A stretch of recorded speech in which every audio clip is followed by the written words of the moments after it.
KCN में आपका स्वागत है। मैं किंग हमीद।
फैजान उर्दू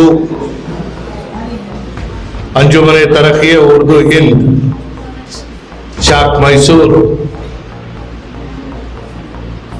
इन दोनों इदारों के जरिए आज का जो इजलास है, ख्वाब जो हकीकत बन गया, इस किताब के गुजरे के लिए डायस पे जलवा नशी अंजुमन तरक्की हिंद शाख कर्नाटका, इसके सदर और पासबान के एडिटर,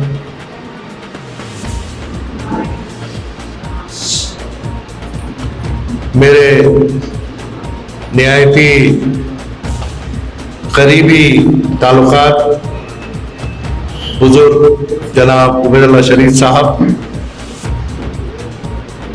प्रोफेसर सैयद अकील अहमद साहब, प्रोफेसर मसूद सिराज साहब, जनाब मुबीन मुनव्वर साहब, डॉक्टर अनीस अहमद साहब,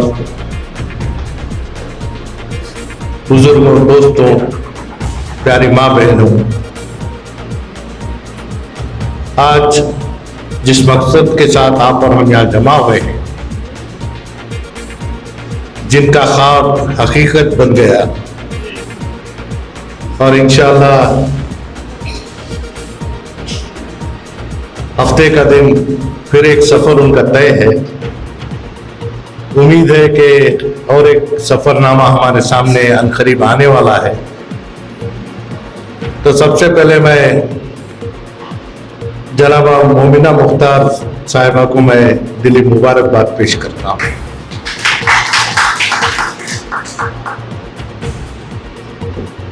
जब भी हमें मिलने का मौका मिलता है उर्दू ज़बान की हरारत, फिक्र और सोच ऐसे स्टेज के ऊपर हर हमेशा छेड़ी जाती है।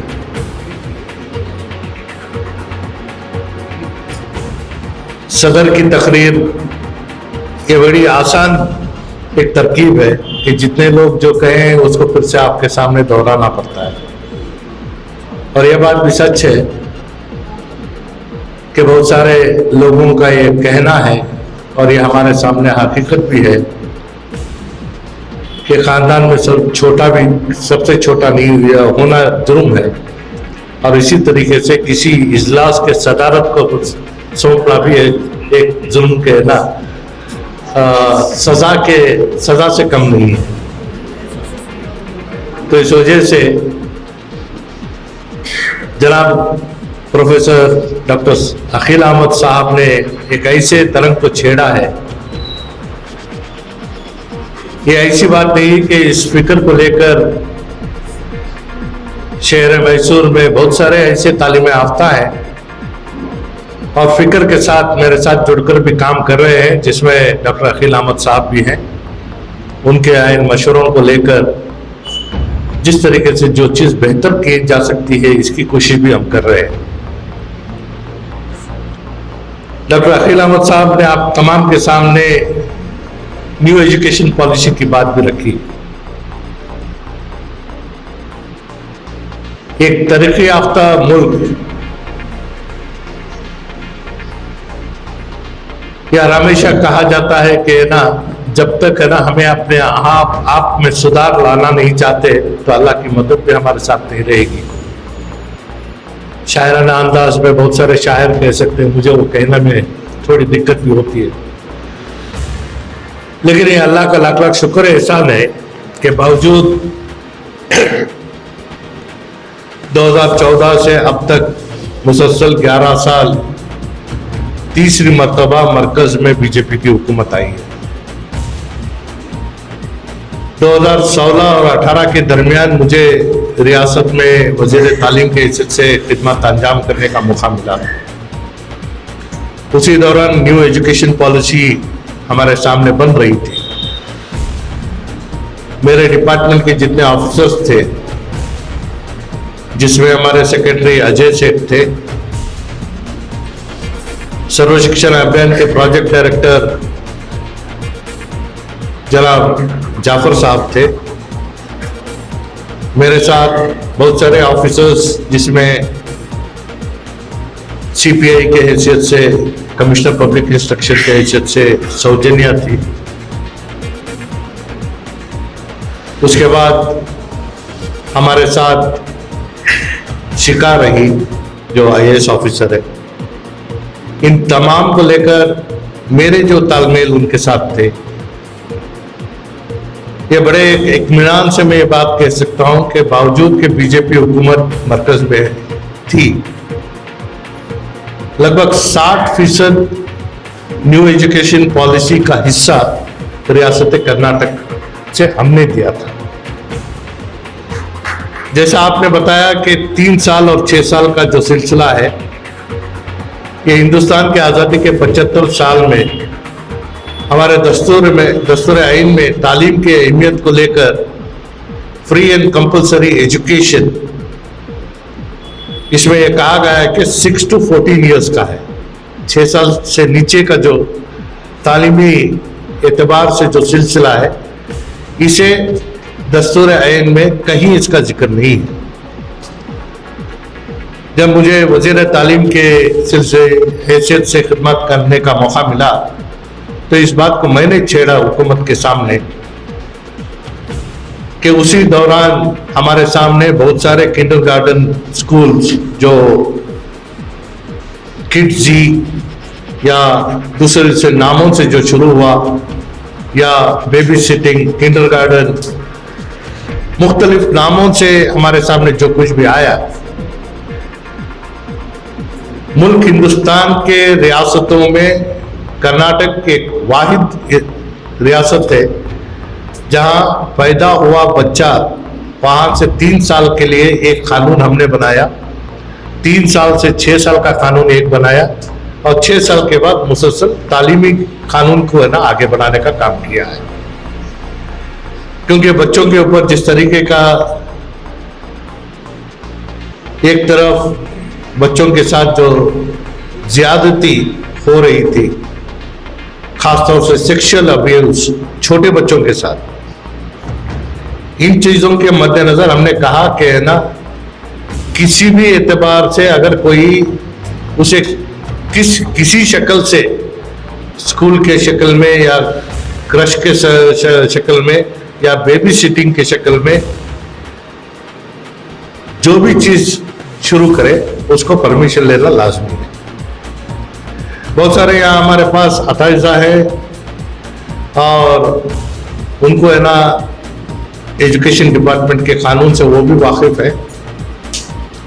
कहीं भी तालीमी इदारों का ना जिक्र एजुकेशन एक्ट में है, लेकिन उसकी तफसीर हमारे सामने नहीं थी।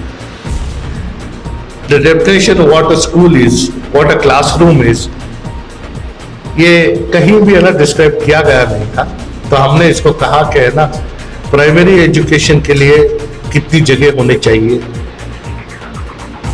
कमरों का है ना किस तरीके का है ना उसका मेजरमेंट क्या होना चाहिए, बच्चों की तादाद के हिसाब से है ना बैतुल खुले कितने होने चाहिए,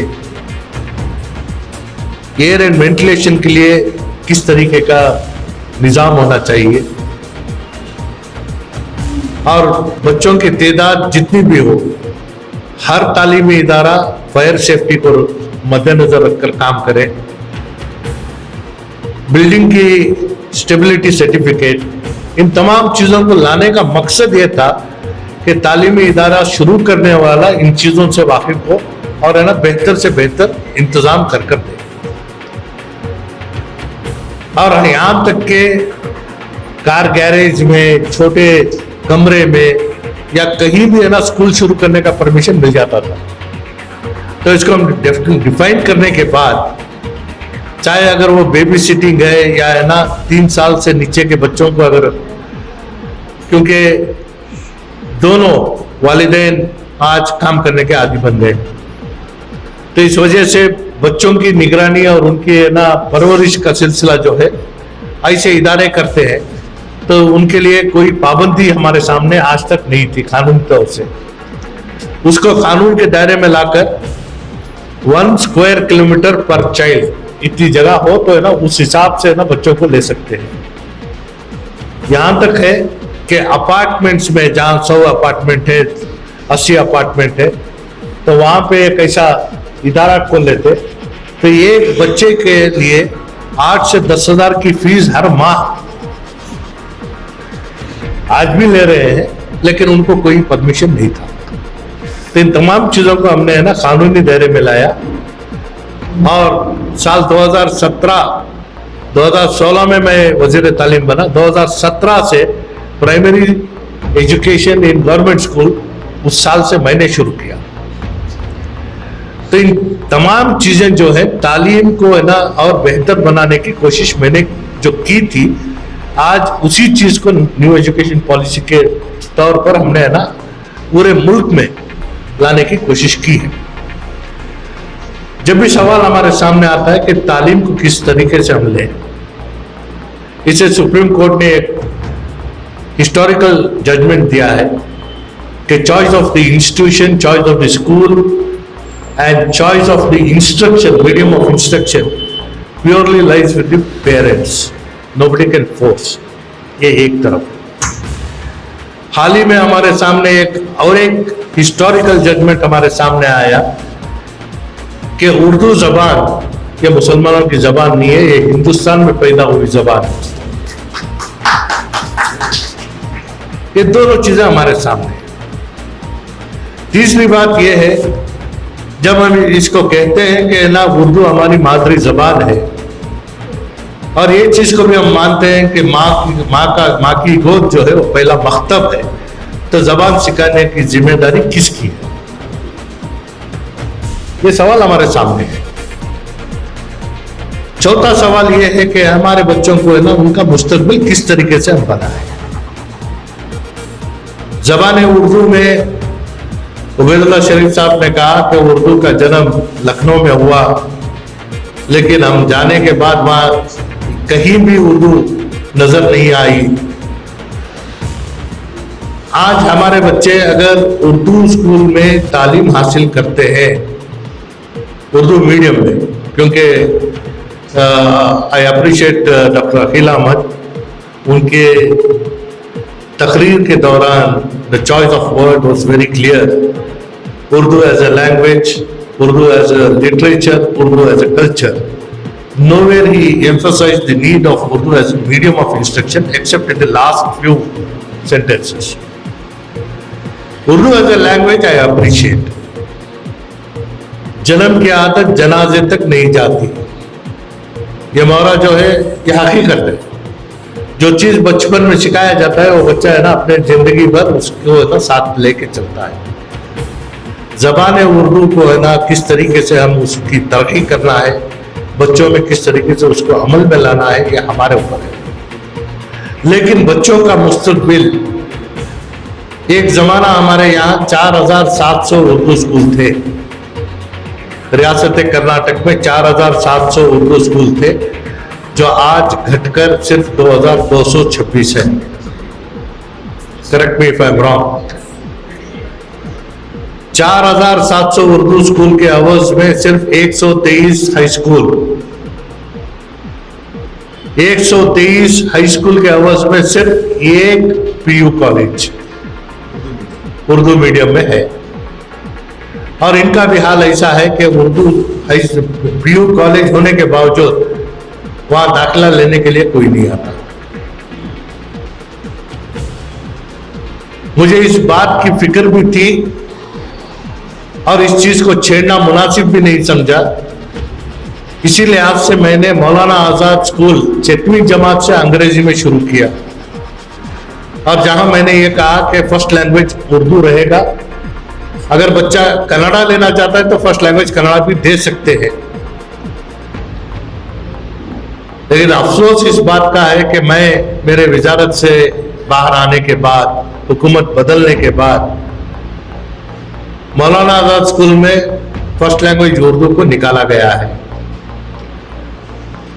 ये इससे पहले भी 1-2 इजलास में मैंने इस बात को छेड़ा था, और इसकी पूरी जिम्मेदारी अंजुमन तरक्की उर्दू कर्नाटक, इसकी जिम्मेदारी में मैं दिया था कि आप इसको आगे बढ़ाएं और ये तय करें कि ना Urdu first language Maulana Azad school में रहे। और साथ ही साथ 198 माइनॉरिटी रेसिडेंशियल स्कूल्स हैं हमारे में। इन तमाम 198 रेसिडेंशियल स्कूल्स में दीनी तालीम के निज़ाम को मैंने आम किया था, उसको भी मेरे वजारत के बाद पूरे तौर से बंद कर दिया गया है। जो हमारे हक में है, जो हमारे इख्तियार में है, इसे जब हम नहीं कर सकते औरों से क्या गिला करना। ये हमारे सामने है कि हमारे बच्चों को किस तरीके से आगे बढ़ाना है। और मीडियम ऑफ इंस्ट्रक्शन अगर हम उर्दू में भी लाए तो बच्चों के मुस्तकबिल को किस तरीके से बनाने का ख्वाब हम देख रहे हैं। क्योंकि आज जिस मकसद के साथ आप और हम जमा हुए हैं कि ख्वाब जो हकीकत बन गया, ये काश हर किसी के ख्वाब को है ना हकीकत बनते देख सकते थे।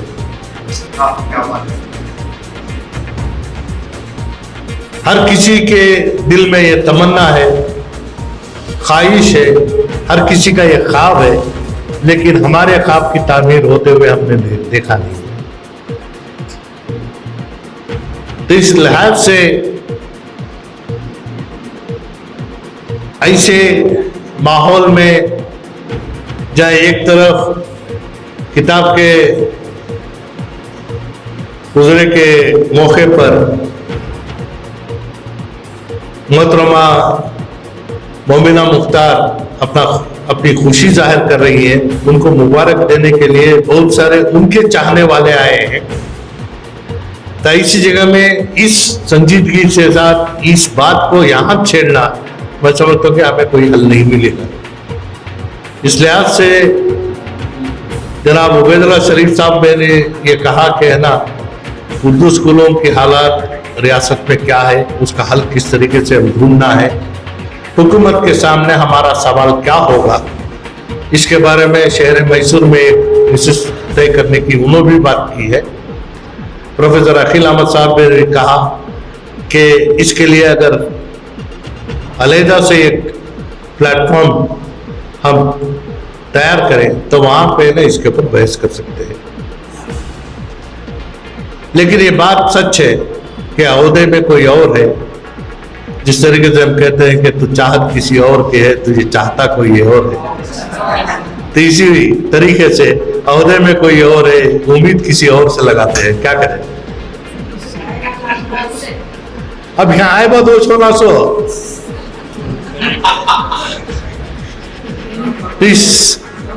इस तरीके से सिर्फ और सिर्फ मिल्लत मुस्लिमिया को तालीम याफ्ता देखने के लिए, उनके मुस्तकबिल को है ना बनाने के लिए बहुत सारे ऐसे घर हैं या ऐसे लोग हैं कि हमारे माशरे में हर कौम में second generation, third generation learners आज आ गए हैं। सिर्फ और सिर्फ मुस्लिम कौम है जिनमें आज भी फर्स्ट टाइम लर्नर्स है। उनके वालिदैन ना तालीम याफ्ता है, ना तालीम के उनको है ना फिक्र है। ऐसे हालात में मेरे वालिद के दौर से बहुत सारी चीज़ों को हमने करीब से देखा है और उन चीज़ों को यकीन करना नामुमकिन था। लेकिन मेरे दौर में उन चीज़ों को है ना इन आंखों से भी देखा है और महसूस भी किया है। हमारे वालिद 1952 में कसम खाई थी कि मुझे बीड़ी मजदूरों की जिंदगी में सुधार लाने के लिए जो बेहतर है मैं करने की कोशिश करूंगा। बीड़ी मजदूर के बच्चों को है ना इंजीनियर और डॉक्टर बनने देखना उनका एक ख्वाब था।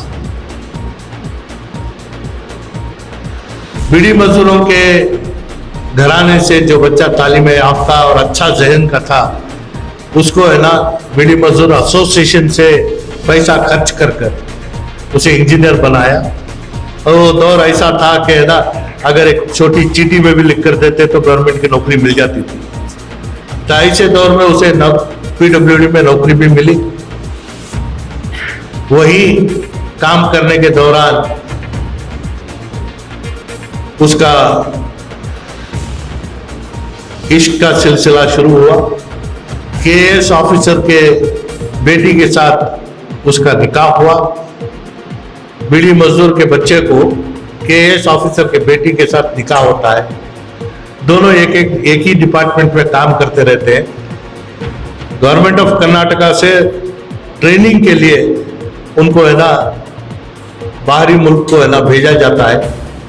तो वहाँ जाने के बाद उनको वहाँ ऑफर मिलता है तो वो अपनी जिंदगी, आगे की जिंदगी बाहरी मुल्क अमेरिका में ही सेटल होने का तय कर लेते हैं। अल्हम्दुलिल्लाह ये बड़ी खुशी की बात है। वो भी एक ख्वाब था जो है ना हकीकत में बदलता देखा गया था। लेकिन उसके बाद जो दर्दनाक कहानी हमारे सामने आती है कि उसने अपने माँ को है ना अपने पास वहां बुलाया। जब उसके दोस्त उसके घर आए, पूछा कि है ना who is this old lady, तो उनको उनके रहन सहन, उनके कपड़ों को देखकर है ना माँ कहने में भी उनको शर्म आई। तो उन्होंने कहा कि शी इज आवर मेड, घर की काम वाली बना दिया। तो आज हमें ये एहसास होना चाहिए कि तालीम हमारे बच्चों को क्या कर रहा है, जीने का सलीका सिखा रहा है, या हमारे अदब को है ना पूरे हमारे माशरे से खत्म कर रहा है। इन चीजों के ऊपर भी हमें फिक्र करना चाहिए। तालीम का मकसद क्या होना चाहिए हमारे सामने। आज जैसे मैंने कहा कि मुस्लिम कौम आज आज भी है ना फर्स्ट टाइम लर्नर्स है। तो इस वजह से मैं सिर्फ इतना कहूंगा कि फिक्रमंद अहबाब अगर उनका बस चले, क्योंकि प्रोफेसर डॉक्टर अखिल अहमद साहब को मैंने माइनॉरिटी कमीशन के रुकन के हैसियत से नॉमिनेट भी किया था, और डॉक्टर उल्फत हुसैन जो रिटायर्ड IPS ऑफिसर थे, उनको भी मैंने ना कर्नाटका माइनॉरिटी कमीशन में स्पेशल तरीके से, क्योंकि वहां पे ना जितने रुकन बनना था वो पहले से बना चुके थे। आज मौजूदा हमारे CM के पॉलिटिकल सेक्रेटरी नजीर अहमद साहब उस वक्त ना माइनॉरिटी कमीशन के सदर थे। मैंने ये हिदायत दी कि छोटे छोटे पहलू के ऊपर एक एक प्रेजेंटेशन करके गवर्नमेंट को रिकमेंडेशन भेजें। तालीम के एतबार से डॉक्टर अखिल अहमद साहब को यह जिम्मेदारी दिया। पुलिस और होम डिपार्टमेंट के जो नाइंसाफी हमारे साथ लगातार चल रही है, तो उसके लिए उल्फत हुसैन को मैंने ना ये हिदायत दिया कि ना लॉ एंड ऑर्डर और होम डिपार्टमेंट के बारे में छोटे छोटे मशवरे हमें गवर्नमेंट को रिकमेंडेशंस भेजें। जब तक मैं हूं इसे एक सही रुख देने का काम हम कर सकते हैं, लेकिन उम्मीद ही रह गई, हमारे पास कोई चीज आई नहीं। इसकी वजह यह है कि ऐसा नहीं कि ये अपना काम नहीं किए, क्योंकि जिससे हमें उम्मीद थी वहां पे ना कोई इंडिविजुअल रिकमेंडेशन नहीं कर सकता था। The entire minority commission as a body recommend करना था, तो ये एक मीटिंग की। तो ये चीजें हमारे सामने हैं। अफसोस इस बात का है कि जितनी फिक्र के साथ हम काम करते हैं, ये बात सच है कि APJ अब्दुल कलाम ने भी कहा कि अगर ख्वाब देखना है तो बड़ा ख्वाब देखो, और सिर्फ ख्वाब देखकर रहना, खामोश रहना, ये ठीक नहीं है। ख्वाब की ताबीर करने के लिए जद्दोजहद करना और कोशिश करना भी हमारे ऊपर है। आज हम इस मोड़ पर आए हैं कि जिस दौर में हम कह रहे हैं कि आज तासुब के दौर से हम गुजर रहे हैं, दुनिया के हर कोने में मुसलमान को है ना सताया जा रहा है, हमारे साथ ज़्यादतियां हो रही है। अल्लाह कुरान मजीद में भी इस बात को कहा है कि जब अल्लाह का होना इसके ऊपर नाउम्मीद हम होंगे, अगर अल्लाह के बताए हुए राह से हटकर हम चलना शुरू करेंगे, तो वक्त के दौर से जब हम गुजर रहे हैं, तो जालिम हुक्मरान को हमारे ऊपर नाजिल करने की बात भी कुरान में है ना, अल्लाह खुद फरमाया है। हमें किसी और के ऊपर उंगली उठाने से पहले हमारे किरदार को हम देखना चाहिए। अल्लाह कुरान मजीद में 70 जगह इस बात को है ना कहा है, कसम खाकर कहा गया है कि ना ए बंदे तो माफी की तलब करना तेरा काम है, माफ करना मेरा काम है। अगर गलती करना ही नहीं होता तो अल्लाह इस चीज को है ना कुरान मजीद में नहीं लिखता। लेकिन गलती को सुधारने का भी हमारे सामने सिलसिला होना चाहिए। तो इस लिहाज से मैं कहूंगा कि हमारी फिक्र मिल्लत को लेकर जिस तरीके से है, सबसे पहले हमें हमारे एक रूट मैप को बनाना है कि तालीम एतबार से हम शुरू काम करेंगे, खत्म कहां होगा। किसी की ख्वाहिश है, किसी का शौक है, अखबारी बयान दे दिया कि हमारा एक यूनिवर्सिटी होना चाहिए। यूनिवर्सिटी बनाने के लिए क्या चीज होना चाहिए वो हमारे पास नहीं है।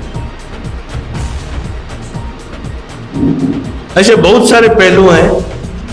तालीम हासिल करना है तो किस तरीके से हासिल करें, चाहे वो उर्दू तालीम, उर्दू मीडियम इंस्ट्रक्शन हो, अंग्रेजी हो या कन्नड़ हो।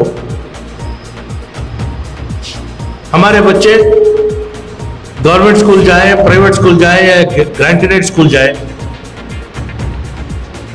इसके साथ साथ हमारे